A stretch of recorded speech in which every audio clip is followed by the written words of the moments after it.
This episode is sponsored by Cohesity. Cyber resilience isn't just about getting systems back online. It's about keeping your business operating when disruption strikes. That's the idea behind the Minimum Viable Company, or MVC, a trusted operating core for recovery.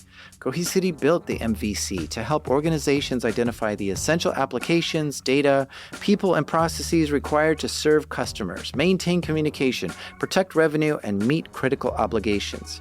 By restoring this trusted operating core first, organizations can reduce downtime, accelerate recovery, and maintain continuity while broader restoration efforts continue. It also provides a clear recovery target, enabling teams to focus resources where they will have the greatest business impact.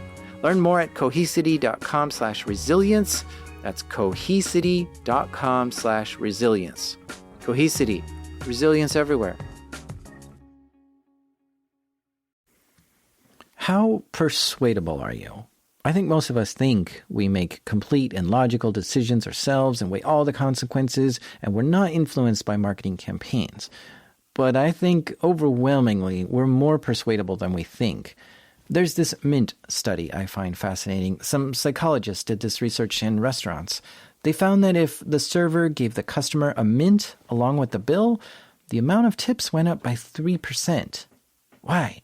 Well, it's because the server gave them a small gift. And as a human, when someone gives us something, even as small as a mint, we want to give something back. But check this out. When the server gave 2 mints with the bill, the tips went up by 14%. But there's more. If the server gave 1 mint with the bill and then walked away but then stopped and came back and said, "You're nice, diners, here, take an extra mint," this resulted in tips increasing by 23%. Incredible. Such a small gift, given at just the right time with the right message, has quite an effect on us. And see, these are the things I don't think we're consciously aware of. I don't know how much I'm going to tip until I get the bill, and then I do this little math game to figure it out. And if at that same time I'm also given a little gift and told something nice, yeah, I think this kind of stuff does work on me, and I don't even realize it. But those are small things. Surely I wouldn't be so easily persuaded to do something bigger, right? Like turn against my company and cause it to have major financial loss. That's quite a big decision to make. But this story is about a guy who persuaded someone to do exactly that. These are true stories from the dark side of the internet.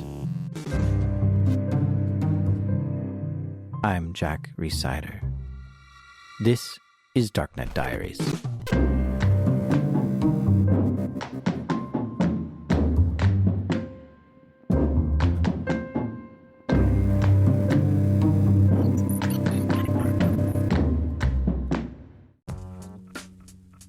This episode is sponsored by Delete Me. Have you ever thought, I should really be doing something to protect myself from stalkers, scammers, and hackers, but you're not sure what? Here's what you should do. Go to www.joindeleteme.com/darknetdiaries and enter code DD20 and you'll get 20% off Delete Me. And a few years ago I signed up and Delete Me got busy scouring the internet for my name and gave me reports on what they found and deleted stuff. Take control of your data and keep your private life private by signing up for Delete Me. Now at a special discount for my listeners, get 20% off your Delete Me plan when you go to www.joindeleteme.com/darknetdiaries and use promo code DD20 at checkout. The only way to get 20% off is to go to www.joindeleteme.com/darknetdiaries and enter code DD20 at checkout. That's www.joindeleteme.com/darknetdiaries, code DD20.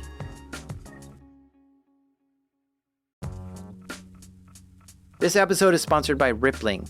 These days, you can chat with AI about almost any business problem, but only Rippling AI is built to solve them. That's because Rippling is the only AI built on your live global workforce data, giving you full visibility into your business and the ability to take action with AI that executes across departments. Say you want to retain top talent. Just ask Rippling, who are my top performers this year, and instantly receive a workforce report highlighting your best employees with supporting data like comp ratios, performance reviews, and engagement metrics. Rippling AI can turn these insights into proposed retention strategies, including a recommended 10% spot bonus for top performers. So don't settle for AI that's all talk. Head to rippling.ai/darknet and get AI that turns insight into action. That's Rippling, spelled Rippling. Rippling.ai/darknet. Sign up for your exclusive access today. Our story today comes from a character we're going to refer to as Paint Parrot. It's sort of a nickname he goes by. Paint Parrot's a social engineer unlike any I've ever seen. And if you don't know what a social engineer is, it's basically just someone who can persuade other people to do things they don't want to do through different psychological tricks. But his story starts far away in Afghanistan. So I was in a part of the British Army called the Royal Artillery, which everyone assumes straight away is going to be to do with big guns and things like that. But we were actually a UAV unit, so unmanned air vehicles, drones. So we were a drone unit within the Royal Artillery, and yeah, our job was obviously to find, fix, finish, and kind of build up that intelligence cycle for the guys on the ground to then go out and do operations against, I don't know, like Taliban weapons caches, or try and track people planting IEDs in the roads. Or trying to find high value targets for special forces guys to go and like knock on the door, basically. Paint Parrot said he was only in charge of unarmed drones, no predators launching missiles down on targets. Instead, they're sort of like eyes in the sky and would watch the ground to gather as much intelligence as they could. So yeah, it was a unique and quite exciting role. Mentally quite taxing, because a lot of the time you feel like your hands are tired. You're looking at stuff and you want to be able to do something, especially when you're seeing friendly troops getting in contact with Taliban, and you want to be able to intervene, but all you can do is watch. It's quite a surreal time. What he was after was good intel that his team could use to have the upper hand, which I guess is like espionage work, a spy in the sky. But after a while, he completed his duty and left the military, which means he needed to find work as a civilian. At first, he assumed he would just do what a lot of his peers were doing. Originally, I wanted to do what a lot of ex-army guys do and just be a bodyguard, because it could be quite lucrative contracting in places like Iraq and Afghanistan. So that was kind of the original plan. But while I was sort of doing the training, I became good friends with the guy who ran a training company. And I started out going back with him as an instructor. And then that evolved into me getting involved in some of his projects that he was doing that weren't training. So it's sort of live operations, if you will. And that's kind of how, kind of slowly sort of filtered me into less the sort of bodyguard stuff and more, security and risk assessments and sort of, following people and gathering evidence for, whether it's sort of just normal sort of lawyer cases, and they need to get information to discredit the other party. Now, that's an interesting transition. Getting intel for lawyers? This is sort of like being a private eye, but he's trying to find dirt on the other side of legal cases. So he was gathering intelligence for companies, lawyers, court cases. For example, this one time, he said there was a copyright infringement case. Someone they were claiming rights over intellectual property of something of a business or an idea. And in order to try and catch the other party out, we'd organise that they'd have a meeting, in a conference room at a hotel, no lawyers present, and just the two guys that were arguing could kind of talk it out and hash it out. What we'd actually done is bugged the room and had our lawyer basically downstairs listening to the audio and kind of baited the other guy into admitting that he'd stolen the intellectual property and kind of bragging that he was going to get away with it. There's a slight sex appeal to corporate intelligence, I guess. It was kind of like this whole world that, I was in the military and things like that. You see it in the movies. You don't really know that it exists. You learn a lot of like social engineering because you're constantly having to kind of talk your way into places you shouldn't be. You're constantly having to sort of, phone somebody up and fish information out of them, and trying to get them to reveal things that they shouldn't do, or pretending to be someone else. He would sometimes travel around, do training sessions, and would teach others how to gather intel like this, covertly. After sort of, getting more and more into it, on one trip to the States, I met a private intelligence company that was DOJ contractor. And that's kind of where it all kind of escalated from there and became something else. Okay, so this DOJ contractor was an intelligence gathering company, and they wanted to increase their presence in the UK, where Paint Parrot lived. They knew of this London-based company which was collecting intelligence there, and they introduced Paint Parrot to this small intelligence firm in the UK to see if he could help them out. And this is kind of where I first got introduced into the world of whistleblowing, basically. So here's where we get to whistleblowers. In a nutshell, the Department of Justice doesn't like it when corporations break the law. They want to bring these businesses to justice. But it's not so easy for the DOJ to know when something illegal is going on inside a company. So the DOJ gives out monetary rewards to whistleblowers who can provide detailed first-hand observations of misconduct by a company, which results in a successful enforcement action that returns a significant amount of money to harmed investors. Basically, if someone inside the company comes forward and provides enough evidence that this company was breaking the law, and it results in a fine imposed by the SEC, the whistleblower will get a percentage of that fine. But the DOJ can't handle all of this intel being sent at them by themselves. So they contract this work out to companies like this DOJ contractor the Paint Parrot just met. But this London group that he also just met with was in the process of handling one of these whistleblower cases. Now, this case is still ongoing, so we can't discuss specifics, but he can talk a little about it. First, like in any whistleblower case, there's a company that did something wrong. So, brief overview, certain large company was, in order to get a competitive edge, was bribing government officials in exchange for access to oil. They were paying off people. They were shipping, cash across borders into other countries in order to pay off government officials in order to get their supply over, other corporations, their competitors. And they were also, in the end, it sort of came out, they were also manufacturing fake shipping manifests for ships that never left or never existed, in order to move what we assume as large quantities of oil or something, but they were moving it anonymously in order to bolster their stock sort of off the record and things like that. So we have a feeling that was then used in another couple of countries, basically, in order to shift the balance of whether it be political power or whatever. But they were basically shipping some oil that wasn't even accounted for. And they were using some of these to ship cash as well that wasn't, sort of off the books, by saying, we paid for this vessel to leave and this vessel never existed.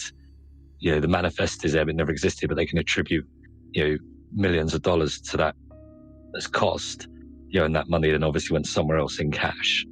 So this giant multinational corporation was doing a bunch of illegal things, but it wasn't public, so nobody knew they were doing this. Only a few people inside the company were aware that this company was breaking the law. But there was this one guy who worked for this company who was upset with this company. So he was in a certain African country. He was their representative, basically. So he had his own business, but he also had business cards with, this commodity company's logo on. And he was like their in-country representative. He was a contractor rather than actually on their payroll. Okay. But how did they get connected to your company? So how he got approached is, I think he tried to sue the company for money that they owed him when he left. I think that's how it started. He ended up with a grudge against this company. And someone obviously caught wind of it and introduced him to, where I was working. Let's say this is before I came along, and was like, look, you didn't win the lawsuit. If you know of anything that they've done wrong, because I think he mentioned some of it in a lawsuit and people just kind of took it, because he lost the lawsuit, no one took any of it seriously. He then got introduced to, this intelligence firm, and they were like, okay, this, if you can prove this, and this, then it's a whistleblower case. And that's kind of how it all kind of started. This guy wasn't interested in being a whistleblower at first, but this UK intelligence firm convinced him that being a whistleblower was the right thing to do, and to come forward with this evidence to the DOJ. He agreed to provide them with testimony and the necessary information for the case. But then things got a little crazy. So Paint Parrot gets brought into this UK intelligence firm to take a look at this case. So they have this guy with enough evidence to slap a huge fine on this company. They just need him to come forward with it. But this guy was a bit of a loose cannon. Let's just say the situation was complicated and the witness was at risk. Predominantly at risk of themselves, but they were, making threats towards their own family and kids and things like this. Their star witness had freaked out. He disappeared from his home in Africa, threatened to kill his wife and family, and cut off all contact with this intelligence company that Paint Parrot was working for. It looked like he had gone to the UK, where Paint Parrot was. Oh, and I actually took a look at this guy's Facebook page. He is very strange. He calls himself the Old God and goes around blessing people he thinks are merciful. His pictures he posts are pretty odd too. Like, some are straight up amateur porn. Some with his face painted in a very crude way, and he posts a lot of weird conspiracy theory stuff.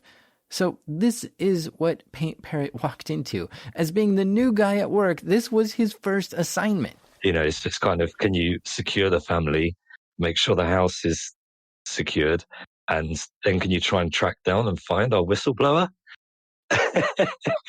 I appreciate this doesn't paint this world in a great light because, I'm kind of being brought in on what's essentially a fuck up. But of course, it sounded interesting. I get told that the FBI are involved and all this kind of thing. So yeah, I'm like, okay, let's do this.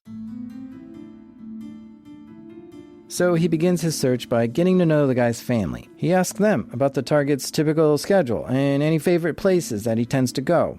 And they had to do this safely, without bringing any harm to him or the guy's family, which means a lot of his intel that he gathered had to be secret. So he begins scouring the internet to try to find information about this guy. We're humans, all creatures of habit. Let's find out the restaurants he likes to go to, places he kind of normally in his daily routine can't do without. If he always buys a bagel from this one food shop, okay, well, let's check that out at the sort of time of day that he would go there. So it's initially just sort of gathering listed information out of his family and sort of other friends and contacts that we kind of got in touch with to try and track him down. And then it was, like I say, started posting a lot of stuff on social media. He was putting pictures on Facebook almost daily, and I'm trying to sort of figure out what's in the background to try and pin down whereabouts he is in London. When you take a photo with a digital camera, a bunch of data like the date and time and even GPS location are stored as metadata inside the picture. It used to be that when you uploaded a photo to Facebook, all of that metadata could be downloaded and viewed. Obviously, this raised a lot of privacy concerns, so Facebook and other social media platforms began automatically deleting metadata from uploaded photos. So Paint Parrot couldn't just download the photo and look at the metadata and see where it was taken. He had to actually identify things in the background of the photos to try to figure out where these photos were taken and where his target was. So instead of actually having to identify what was in the background of the photos, looking at the time he'd uploaded it and looking at the frequency of when he was uploading pictures, it was all right, okay, that was taken this morning. He uploaded it at that time. A couple of hours later, okay, this picture's a couple of miles away. So kind of build an idea of what area he's in and then kind of just try and narrow it down and sort of close the net, so to speak. So he figured out from the photos this guy was staying in a hotel. And looking at the background landmarks and stuff in the photos, he narrowed his location down to a general part of town that has a few well-known hotels. So now he has to figure out what hotel this guy's staying in. Maybe to you and I, that's a little hard. But to Paint Parrot, that's nothing a little social engineering can't figure out. So, the first thing then is let's start calling these hotels, let's pretend, I'm calling them saying I've got the guy's laundry, calling, I work for so-and-so laundry. We just quickly Google the dry cleaning company that's, down the road kind of thing. It's like, I work for so-and-so. We've got clothes here. He said he was staying with you guys, but we haven't got the room number. I know he's expecting it today.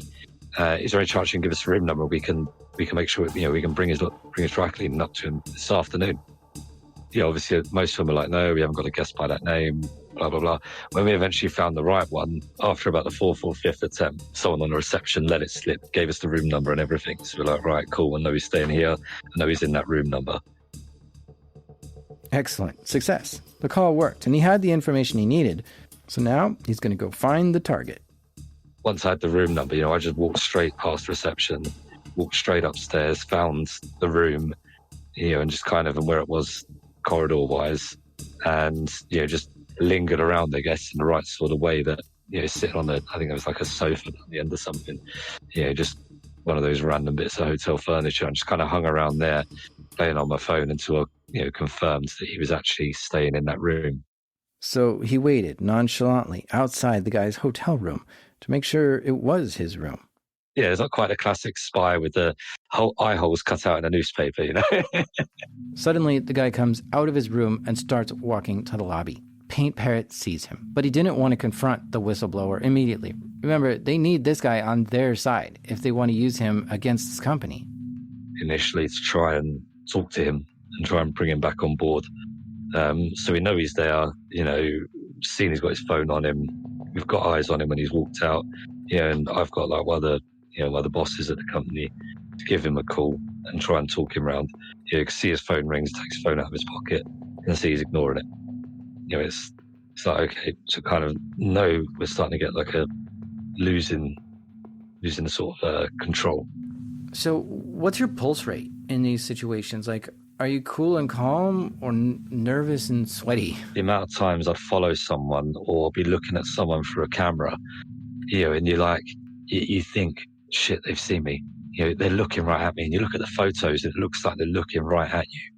And you follow someone for ages, and because they just casually look over their shoulder at some point, even though you're across the street and a good sort of 30 meters back or something, because they've looked over, you get that paranoia of instantly thinking they've spotted me.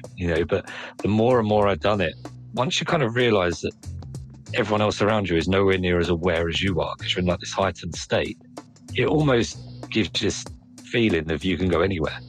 You can walk anywhere. And as long as you're confident enough, people are easy. If you look like you belong somewhere, people won't question you. It's generally that simple. So Paint Parrot continued to track and follow this guy for a while. This went on for like a couple of days, trying to make sort of a soft approach and just try and bring him back in. Once it was quite obviously established that's not what he wanted to do, and he started posting more and more stuff on social media now in relation to this case. And he actually posted a list of email addresses and names of people at the DOJ in the US. Huh? That's really odd. He's trying to dox the Department of Justice? That makes no sense, because that's not the target organization you want his help on. No. As I said, this guy completely lost the plot. I don't know whether it was a mental breakdown or what, or whether he's just crazy. But yeah, he done the same for the company that he was blowing the whistle on as well. So he kind of put his hands up and said, I'm a whistleblower. And he listed names of DOJ names and emails, FBI names and emails, and names and emails of the top people at the company that he was blowing the whistle on. At this point, the team decides this guy is no longer worth the risk. So Paint Parrot takes all the information he has, the guy's location, texts, audio recordings of him making threats against his wife and family, and prepares a nice little file to pass along to London law enforcement so they can arrest him. Yeah, we kind of packaged it all in a nice way to sort of present and kind of resolve a situation. They're like, oh my God, we've never had anyone do this before. It's absolutely brilliant. The police had enough evidence to bring that guy in and question him. So this means they lost their whistleblower. What do you do with this case now? After the break, we'll find out. Stay with us. This episode is brought to you by Black Hills Information Security, trusted by the cybersecurity community for nearly 20 years. Need a pen test or 24/7 monitoring from their active SOC team? Or maybe you're ready for continuous pen testing to keep your systems battle ready. Black Hills InfoSec can take care of it all. And if you want to learn how they do it, check out Anti-Siphon Training. It's built for people who really want to hone their skills, from SOC analyst tools and methodologies to setting traps and running deception operations. AI is changing cybersecurity right now. Defenders use it, attackers use it, and that's why Anti-Siphon Training is hosting their free AI Security Summit on August 14th. Join experienced practitioners as they share practical lessons, real-world experiences, and insights into how AI is changing cybersecurity. And because you're one of my listeners, they've got a little something extra waiting for you at blackhillsinfosec.com/darknet. The website you need to go to is blackhillsinfosec.com/darknet.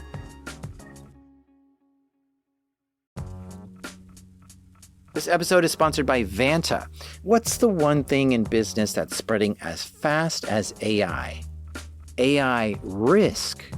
Every new tool your team signs up for, every vendor that turns on AI features, every new integration, each one is an opportunity for something to go wrong. And most security programs weren't built for AI's pace of growth. Enter Vanta. Vanta is helping companies like yours watch for the risks that show up between audits, across your vendors, your AI tools, and your whole environment. How? The Vanta agent works like a 24/7 GRC engineer in the background, finding issues, drafting fixes for you, and cutting vendor assessment time by up to 50%. Whether you're a fast-growing startup or a global enterprise, Vanta is here to help you automate your security and compliance and earn and prove trust. Get started today at vanta.com/darknet. That's spelled VANTA. Vanta.com/darknet. The conversation shifted over the course of a few days to, well, now we don't have a witness and we still on this case. And it was like, well, look, you managed to find him and track him down.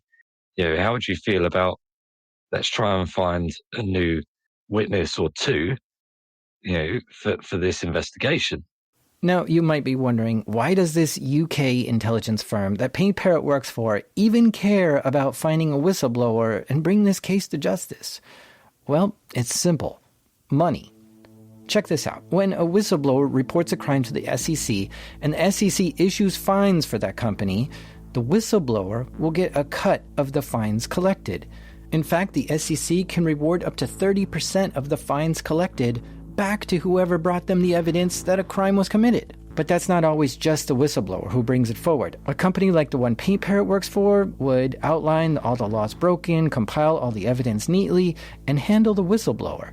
Then Paint Parrot's company would deliver it to the DOJ contractor who's based in Washington, D.C., and that company has an in with the DOJ and the SEC to get the attention of the right people to get this moving quickly.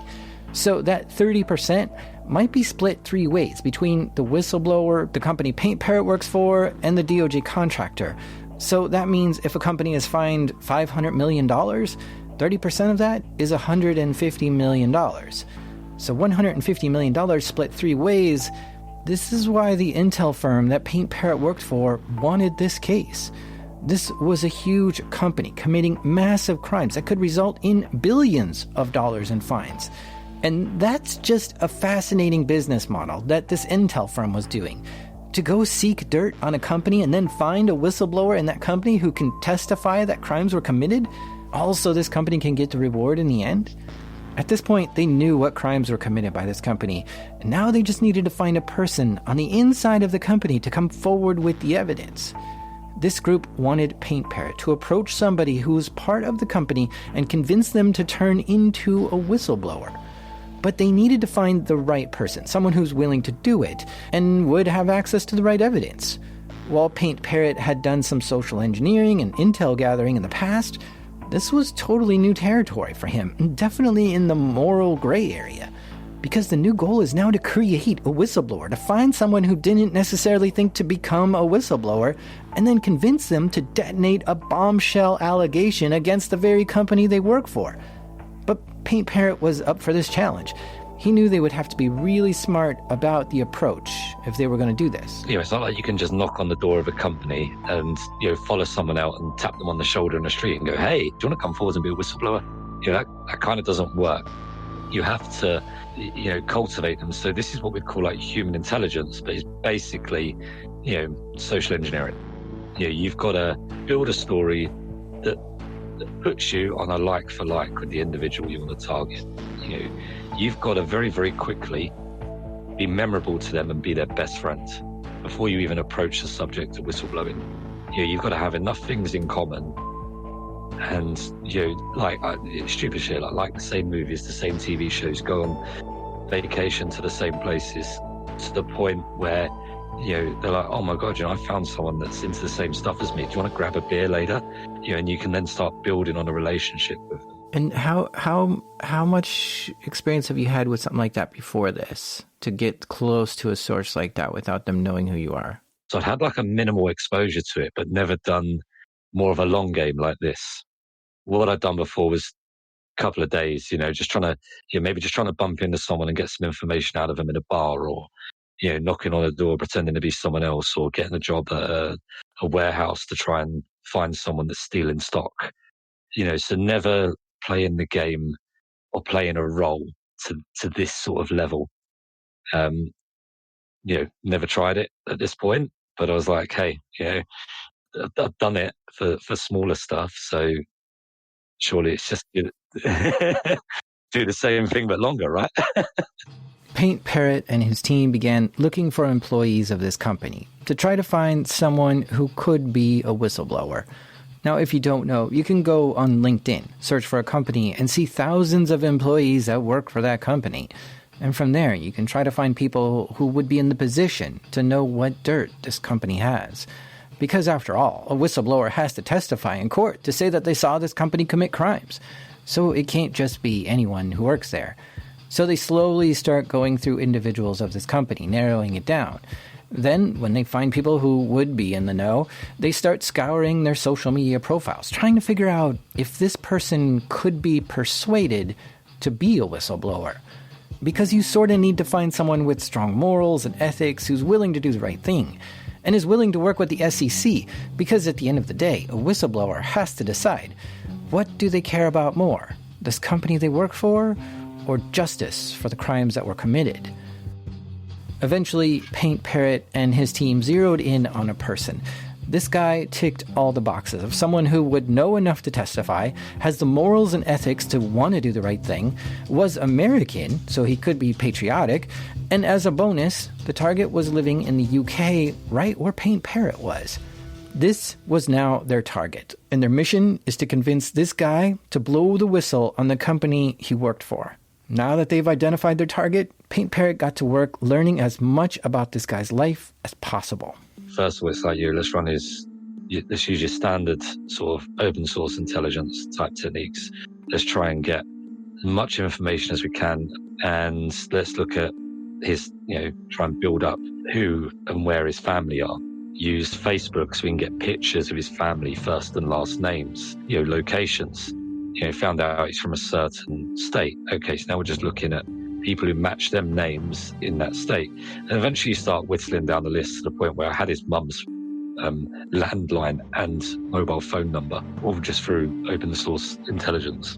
We're looking at Facebook, Instagram, found he's still got an old MySpace, all this kind of stuff. And we'll kind of build up a picture of this guy's life. Where does he go? When does he go on holiday? When does he travel back to the States? Where does he go on holiday? Is there anywhere he goes regularly?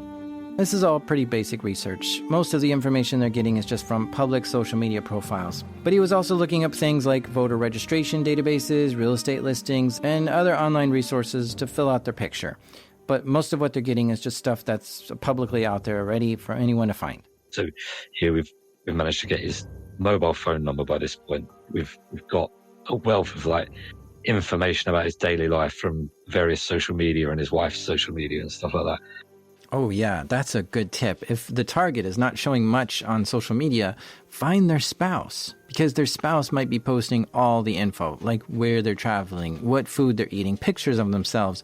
It sometimes can be a much better source of information than the target themselves. We've got historical data of his family and where they currently are living and his relations and how often he generally travels back to the States. So kind of we almost build out what we call a pattern of life on the person. And we use that to then start trying to decide how we're going to fit ourselves, like basically how I'm going to slot into this guy's life. And that's the question, right? With all this information, how do you approach the person to convince them to be a whistleblower? If you just phone them up and say, hey, do you want to be a whistleblower? That seems odd, and you might instantly lose them. If you want to persuade someone, the best way to do it is to get them to believe it's their idea. So that's the plan. Paint Parrot was going to enter this guy's life, become friends with him, and then slowly plant the idea that whistleblowing is a great idea. So this means Paint Parrot needs to come up with a pretext, a backstory as to who he is, and then meet this guy. Paint Parrot builds an identity online. He creates a fake LinkedIn profile and business cards to look like he works at another company with a similar job as the guy he's targeting. In fact, he purposely made his profile a bit less accomplished as his target, so his target wouldn't feel intimidated. Paint Parrot begins memorizing his pretext. We'd get a load of, like in the UK, like pay-as-you-go SIM cards and just like second-hand phones, stick a pay-as-you-go SIM in it. Never really put any money on it unless we actually had to make a call from it. But half the time, you just give out that number for people to call you on it.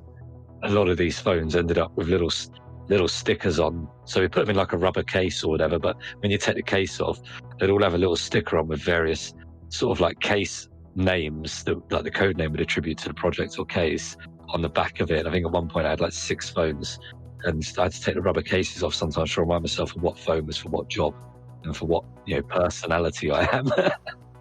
Do you like stare in the mirror and call yourself by your fake name and like try on different accents and stuff? No, so generally this kind of thing, some people might argue this, but I always use my real first name because there's nothing worse than when someone shouts your name and you're not using your real name and you don't respond to it. My name's not Dave and there's no point me introducing myself to people as Dave because, especially after doing this for a while and, you are going to have a few drinks with them at some point. If you're talking to someone else and your target turns around to you and says Dave and you just completely ignore it because it's not your actual name, it can land you in the shit. Or somebody coming into the bar and shouting your real name and then explain yourself. Exactly. Yeah, if you're sitting there and you've told this guy your name's Dave and someone comes in going, hey, Fred, Fred, why are you ignoring me, Fred? And you're like, fuck off. You see that sort of stuff in the movies, don't you? And it just doesn't work like that. So at this point, Paint Parrot has spent weeks learning about every aspect of his target. He has his own story cooked up, along with fake business cards and a fake social media profile. And now he thinks it's time to make first contact.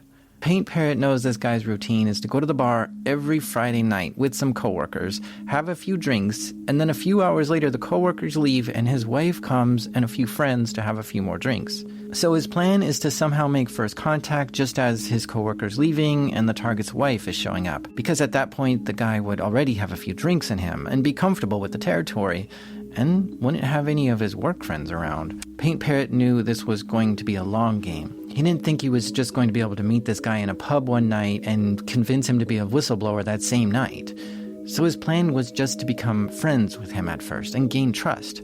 So Friday night comes. Paint Parrot and a few of his coworkers head to the pub where they know this guy will be. So, I'm in this bar initially with a couple of other colleagues, just to kind of be seen in the bar and not be that creepy weirdo that's on his own, because that also doesn't work, by the way. And once I feel like he's drunk enough and you get to a point where the bar's busy that you've actually got a queue to get served, I kind of slip myself in front of him at the queue and I'm just on a fake phone call to whoever, and I'm talking about trying to get this place booked. So that's up and coming ski trip. I'm right in front of the guy, sort of, he's literally like on my left shoulder kind of thing. I'm talking about loud enough that he can hear, because obviously it's a bar. And I'm starting to really moan and complain that I can't get this place booked. I'd heard great reviews about it. I'd been there another time a year and really wanted to do the run up to Christmas, which was like the dates that he does. Really wanted to do it this year because I've heard it's amazing.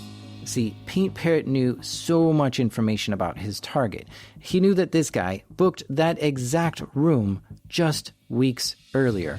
So he's being all loud and rude on this phone call and putting on a show about not being able to get that room. Yeah, so I'm there obviously making a scene, saying, for fuck's sake, I was dying to take you guys there, I can't get it booked. I made all these promises. I'm sorry I made these promises to you guys. I'll try and figure it out.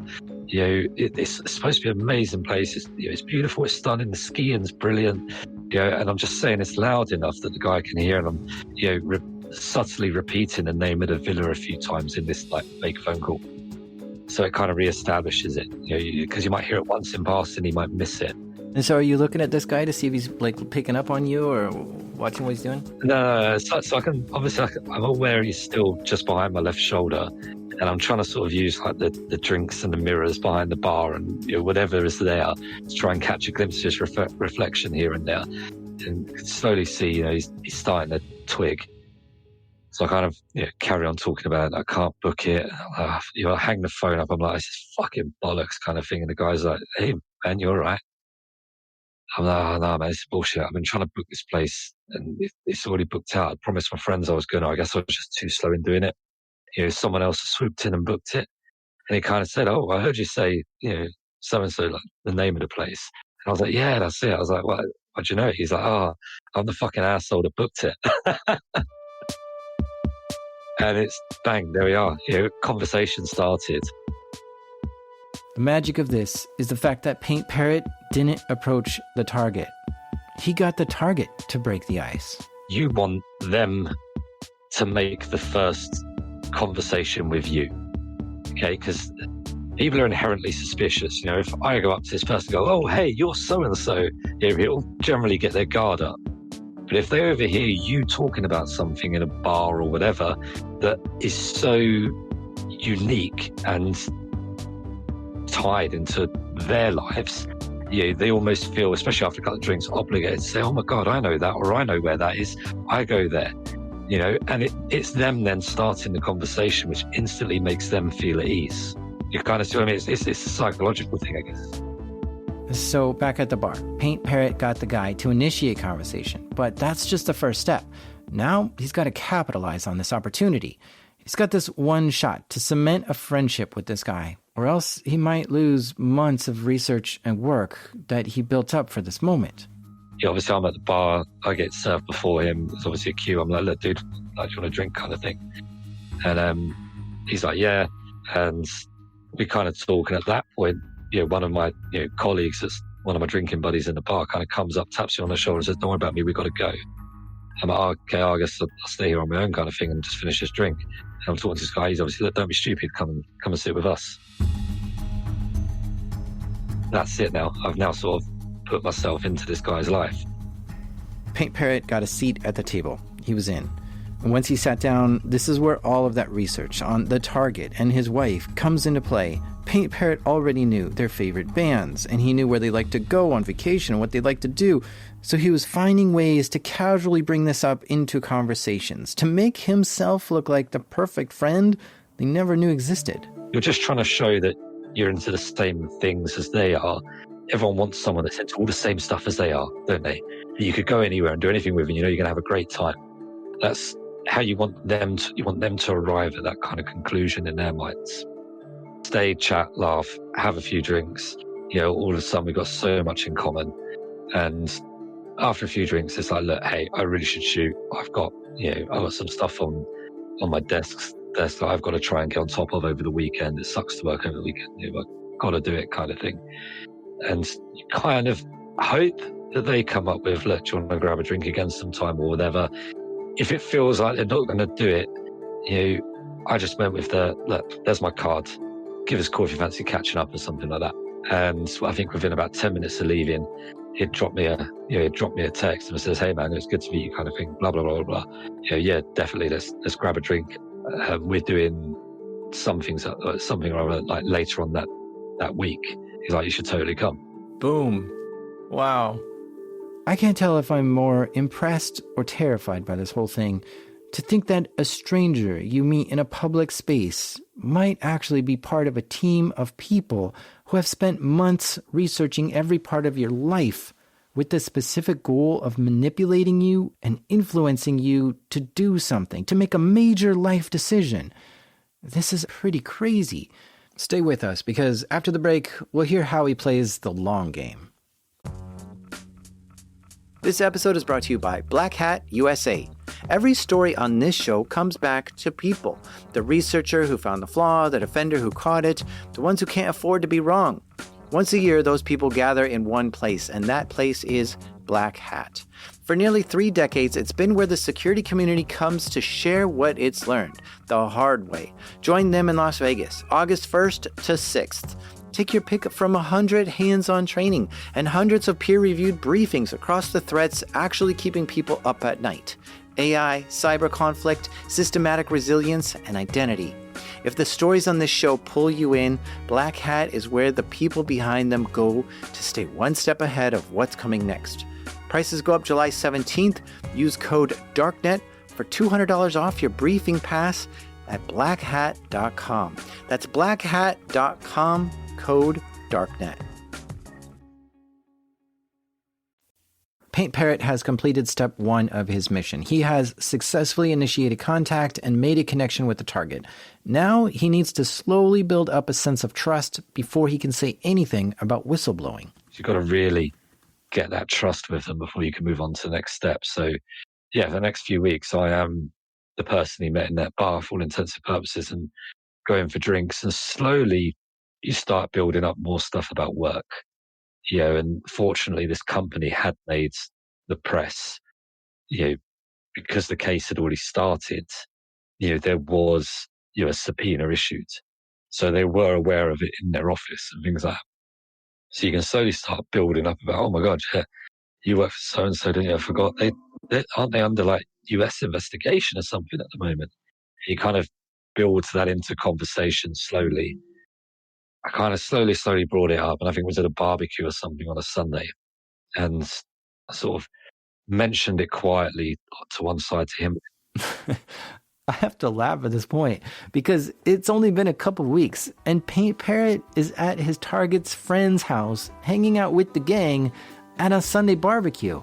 I just imagine him wearing like a floral shirt and sunglasses, music playing, holding a beer and a hot dog. And that's him on the job on a Sunday afternoon. This is his career now. Because he wasn't at this barbecue just for fun. This was a moment for him to start closing in on his final goal.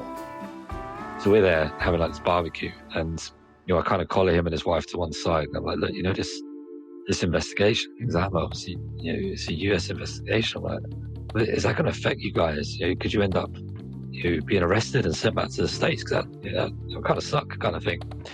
Kind of just plant the seed and a little bit of fear on it. Just left it with him to simmer. And the key thing is like mentioning it in front of his wife. If you can get the wife to worry, then he's going to worry more. He's not just going to worry at work, he's going to worry at home. And that's kind of what you want. And once you start getting worried, we met up. I think it was like the next time we met up, we were just having drinks, the three of us. And I kind of said, look, I know like a lawyer who deals with all this kind of stuff, and he deals with a lot of like American cases and things like that. Do you want me to have a chat with him and see if I can find out if there's any way he can kind of help you out? And he's obviously like, yeah, please, if you can help us, that'd be amazing. So Paint Parrot has engineered this whole situation so that it looks like he's just helping out a friend in need. He hasn't said anything about whistleblowing. He's set it up so his target feels like he might be in trouble, and fortunately, his new friend Paint Parrot might be able to save him. At this point, it's time for Paint Parrot to make his final move. So obviously, I go away. I know exactly what we're going to do because it's all our plan at the end of the day. So I leave it like a few days, week, and I sort of get in touch with him. Like, hey, that thing we spoke about? I was like, I can introduce you to someone that can kind of help you out. And he's like, oh my God, brilliant. So we arrange a meeting at like a conference centre, a set of like nice apartments in London. And I basically walk him up and introduce him to the lawyer that deals directly with he's a British lawyer that deals directly with the DOJ on these cases.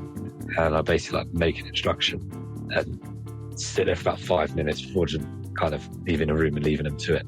So, as we know, that lawyer was there to help him blow the whistle on the company he worked for. And it must have been a bit of a shock for this guy to realize this wasn't just some friendly lawyer, but a person who knows this case inside and out. In that room, the lawyer explains to the target that the DOJ is looking for a whistleblower and promises that he will be granted full immunity from any of the company's wrongdoings if he works with them. The whistleblower agreed to cooperate. And just like that, months of research, planning, chasing, and deception was over. I think the next thing I know is I met up with him after that to give him a burner phone and a few other bits of equipment. And obviously the whole dynamics changed. He's kind of weirded out. What do you ever tell this guy, like, look, I just did this because it was my job?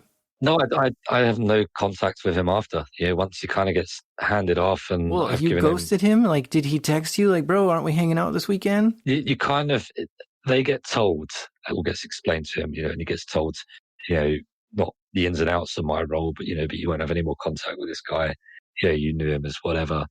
If you are to like bump into him in the street sometime or anything like that, just you never met him. And it's kind of that's that. The phone number that was being used, that SIM card gets pulled out, snapped, and that's it. I wonder if he felt used at that point or what. Probably, but I mean, at this point he's been, he's doing a patriotic thing, helping a US investigation. He's obviously had the carrot of the huge financial reward dangled in front of him. So I think that's probably enough to calm most people's sort of doubts about it. You might be wondering where all these laws come from. In 2010, the United States passed a Dodd-Frank Wall Street Reform and Consumer Protection Act. This was just a little over a year after the 2008 financial crisis, when Wall Street executives and shady mortgage companies tanked the world economy.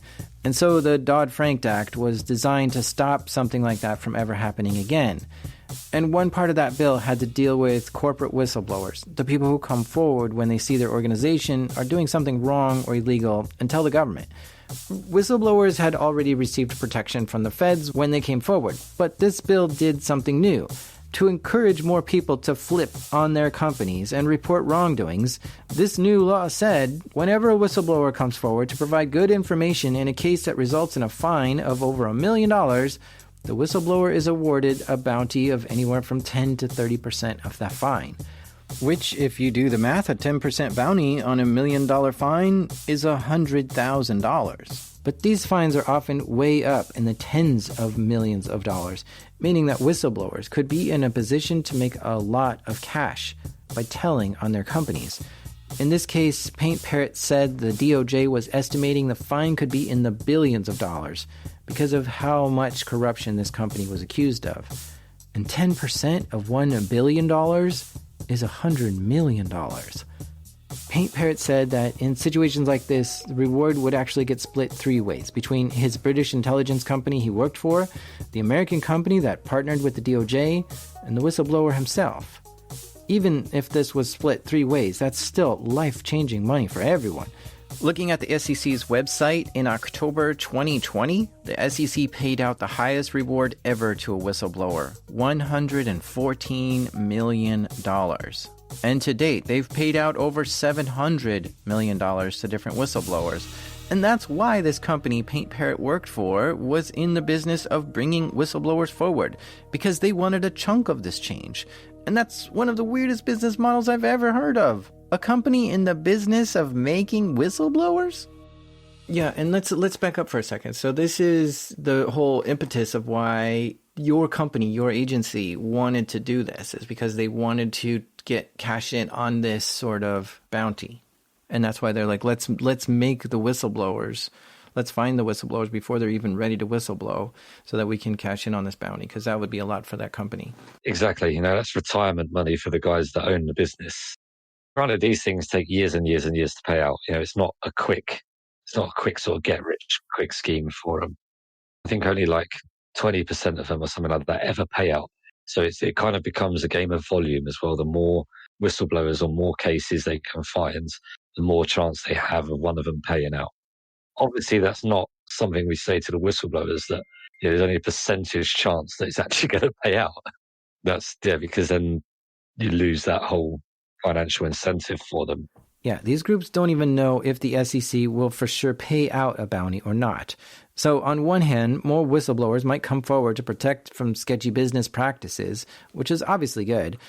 But you've also got this weird, secretive industry now of professional whistleblower chasers and groomers who are gathering information on people and convincing them to upend their lives, knowing there's a chance they won't receive anything from it. As for the specific whistleblower in this case, Paint Parrot says the SEC is still investigating this, so we don't know if he'll get his payout or not. So let's zoom out a little bit. So after this, this seemed to be, it's like you said, it's still ongoing. So these things take a long time, but it seemed to be a successful mission for this agency that you were working for, right? Let's go find a whistle. Let's go make a whistleblower. You made one, and did they say, okay, let's do it again? Yeah. So basically, right after finishing that, destroyed that SIM card for that burner phone, and I probably took a weekend off, and before I knew it, it was like, as you did that one so well, we're starting to look at this company. And kind of the same process starts all over again. Wow. Paint Parrot kept on doing this sort of whistleblower cultivation with that company for a few more years until he decided to go his own way and start his own company, which does surveillance work. He says he's mainly given up on the corporate intelligence beat, and instead he mostly focuses on penetration testing, social engineering, and red teaming.